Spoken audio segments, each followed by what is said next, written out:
Hello, so quick video about direct drive wheels. This is my new Simucube OSW V1. I've had it for about a week or so, and I'm going to try and answer the question of, does a direct drive wheel make you faster? Spoiler alert, yes it does.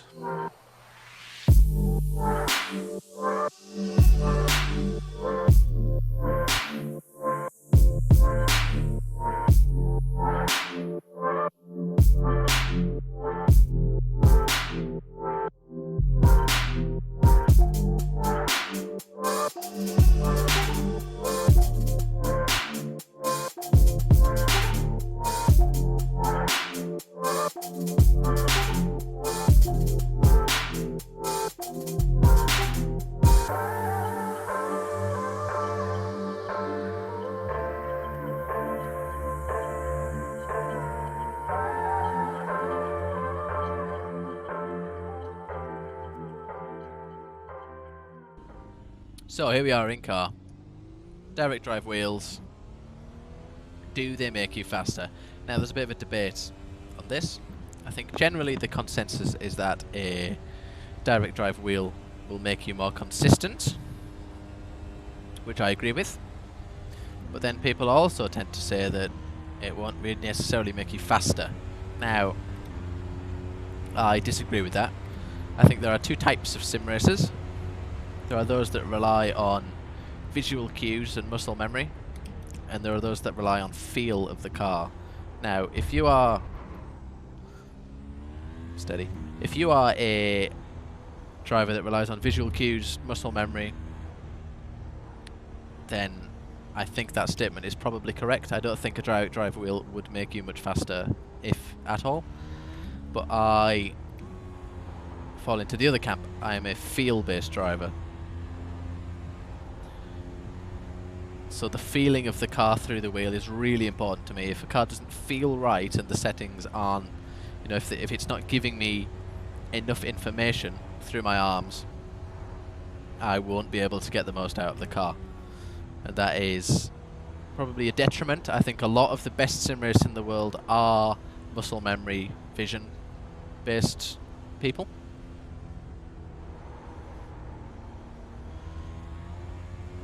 I kind of wish I was one of those people. I'm not. But what this wheel allows me to do is feel so much more at such a higher level of detail than anything else consumer level. I've tried all the wheels from Logitech, Thrustmaster, Fanatec, everything. And there is nothing out there that compares to a direct drive wheel. So if you think you are a feel-based driver, a direct drive wheel will make you faster.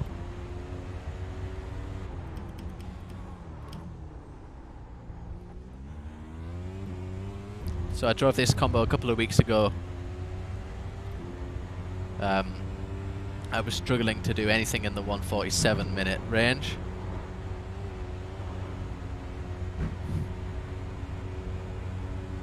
Come on tonight, done a few laps, straight in the 147s. Almost in the 146s. I put that all down to the amount of feedback that this wheel gives me and the information that it gives me through my arms. And I can use that instinctively to drive the car and get the most out of it.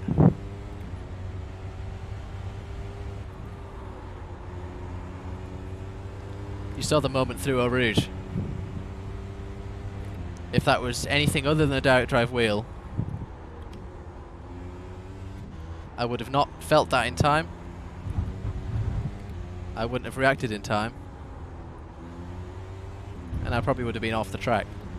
But because I could feel the car, at the same time I could see it, I could react. Puberty there. I could react, saved it, and the lap's still on. Bit late on the brakes there, locked up. So that was a very mediocre lap. 146.7.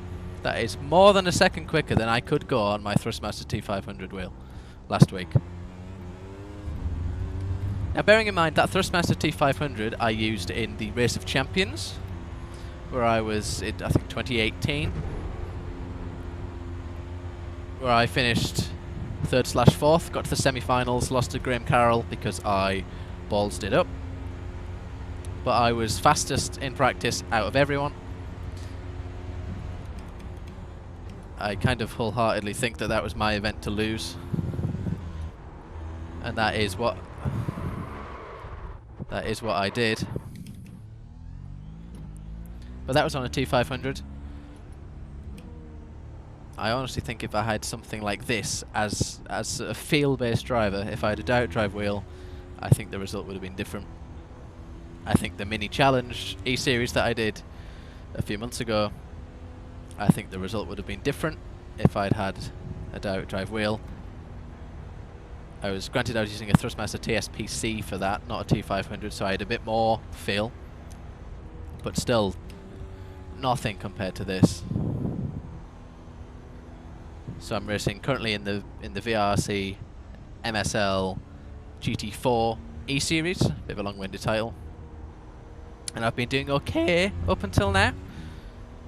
This week was the first week with my direct drive wheel. I should have been pole, but I wasn't because I messed it up. First race I was first and the server died 1 lap before the end. Second race, full reverse grid, I started dead last. I finished second. That is by far the best I've ever done in anything VRRC. And genuinely, it is all because of this wheel.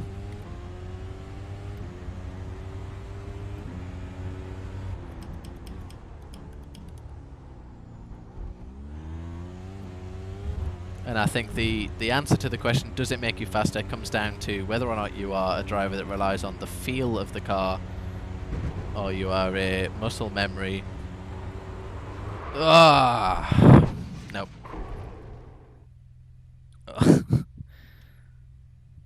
Rudely interrupted by my lack of talent. If you are a feel-based driver or a muscle memory-based driver, I think if you drive on a sim based on feel, so how the car reacts to what you do when you turn in, you need to have weight, you need to be able to feel the tyres losing grip, feel the understeer, feel the oversteer when it starts to happen, and you balance the car between oversteer and understeer. If you are that type of driver, this will absolutely make you faster. It made me faster, and I am very excited to see where I can get to in the future with this. I think this was a kind of an investment. So I used to have a track car. Well, I still do have a track car. It died, bottom end failure, blah blah blah. Boring story. Sold all of the parts off that, had a bit of cash, and was going to buy another track car. But thought, why not invest? You know, I've been sim racing for 16 years. I've never had an up-to-date sim rig. Spend a little bit of money on a good sim rig. See what difference it makes, because sim racing is so big nowadays, it can open doors, and I am genuinely excited to see what I can do now I've got this. I think the results will get better, I think the opportunities will get better, and it kind of feels like the sky's the limit a little bit now, so we shall see where it goes. But look, that's a very long-winded way of trying to answer the question, will a direct drive wheel make you faster? The answer is yes, if drive based on feel. Now, my not very scientific experiment, I was more than a second quicker around this track in this car using this setup with the same weather on iRacing than I was on my T500 RS, and that is because of the way that I could feel the car moving and I could react to it. And you can put the car in so much more of an aggressive position on the racetrack. You can get so much closer to the 100% than you can with a wheel that doesn't give you the same feedback, because you just can't feel where you are. You know, when you can only feel up to 90% worth of the car's potential, then getting that last 10% is a total risk, because you can't feel when the car's going to go and you'll probably crash. So you need that headroom, and I think something like this, a direct drive wheel, will give you enough feel to get to that 100%. So, look, thank you for watching. I'm glad I did manage to do a reasonable lap while talking a lot of very useful information. I was going to say talking a lot of crap, but I'm going to pretend it was all very useful. So thank you for watching. Hopefully some more content coming soon. There will be. This has reinvigorated my love of sim racing, and I want to drive things now. I don't just want to compete and win. I want to just drive. So I'm going to be doing a whole lot more of that, which you will see more of very shortly. So thank you very much, and see you next time.